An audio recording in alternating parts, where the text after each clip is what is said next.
Alright, so we're going to discuss aircraft rescue and firefighting vehicles. So the objective is to discuss specifications of ARF vehicles to ensure the airport has the correct ARF vehicle for the aircraft type that it's serving, promote safety in the airport environment. A little bit of background here. All Part 139 airports are required to have ARF services available during air carrier operations, and it also requires that uh, airports that serve scheduled and unscheduled air carrier aircraft with over 30 seats or scheduled air carrier aircraft with more than 9 seats but less than 31 seats also are required to have ARF services. Uh, these are the key terms that are going to be discussed in this presentation. It's mainly the airport index. So you've got index A, which is your aircraft that have less than 90 feet in length. So if the airport serves a majority of King Airs or CRJ-200s, then it would be considered Index A airport. Index B moves up to like more regional jets, so 90 feet to 126 feet. Index C will be your mid-size aircraft or your large narrow bodies like 737s and 757s.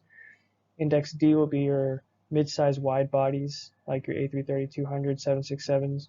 And then Index E will be everything that's larger, so over at least 200 feet in length and greater in terms of wingspan, so your 777s, A380s, everything like that. So here's the reference for the specification for ARF vehicles published by the FAA, and it kind of helps airport operators figure out whether or not they need to replace an ARF vehicle or what ARF vehicle they should select or things like that. So when you're determining what ARF vehicle you need, you're going to look into the current ARF vehicles that you have. So if they're not reliable anymore, if you can't find repair parts for them, operating costs are excessive, or you've got new aircraft at your airport that require a new airport index, then you're going to have to replace an ARF vehicle. Or if you don't have one, then you'll determine whether or not you need to get one or not based on your airport index, which is the next thing. So an airport index, as we discussed before, based on aircraft length and also daily departures. So if you have an A380 visiting your airport, if it only visits once a day, it does not qualify for the airport index, so you'd have to use the next lowest length of aircraft. So if you have an A380 coming once a day, but you have a 76 coming 10 times a day, then that 76 would qualify as your airport index, not the A380. And then you'll determine what agents you need. So we've got 5 types of firefighting agents.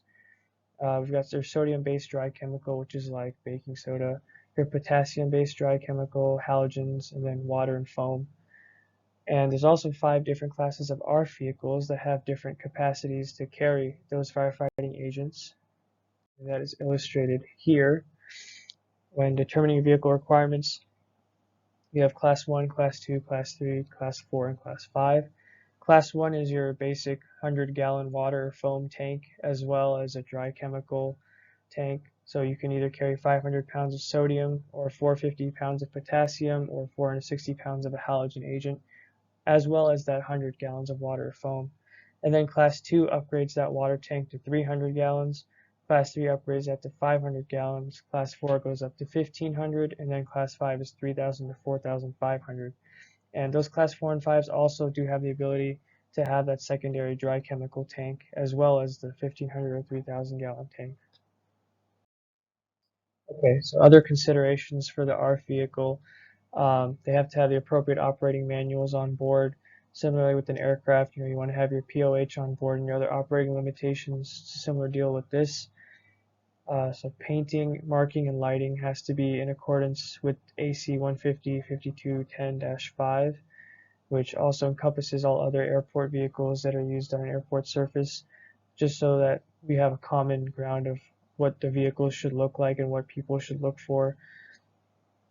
A fully loaded ARF truck has to be able to traverse all terrain. If you've seen their tires, uh, they should be able to do a pretty good job.